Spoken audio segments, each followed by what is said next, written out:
I have committed to doing this 30-day challenge, and I am doing it 11 p.m. after a 13-hour day. So let's just get some uncurated thoughts out there. I wanted to talk today about Capture One. So Capture One is the photo editing software that I choose to use. It's a very comparable software to Lightroom. There's a lot of very similar things.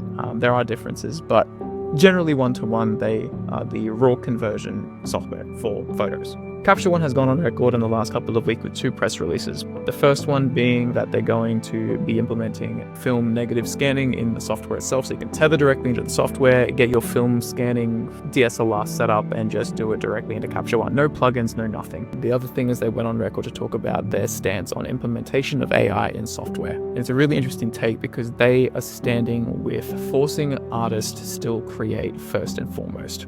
Capture One is a high-end piece of software. It is quite expensive. I will not hide that. I will not sugarcoat that. Generally, Lightroom and Photoshop is a much cheaper entry-level thing, and if you use Capture One, generally people also have Photoshop, so it's an investment. However, their stance on forcing creators to still be in the studio and do everything practically, only implementing support with AI after the fact, I actually really quite like. Although Photoshop's generative expand and generative fill, and even the harmonize tool is really quite useful, Adobe has implemented tools in Lightroom and Photoshop that I find quite counterintuitive and just not professional in their use.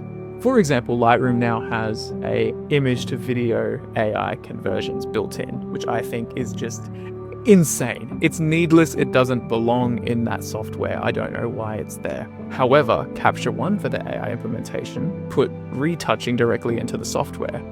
Do you have any idea how useful being able to retouch directly into Capture One is? I can get 90% of the way, if not further, depending on the client, into my edit by clicking the button because tethering into Capture One is so seamless. Lightroom doesn't have any retouching, and the web version of Lightroom that does have retouching the skin, this retouching it's so bad. It makes skin look like plastic. It doesn't clean anything up. It makes the shadows lift to the point of looking fake. It just doesn't work. What Capture One is really useful.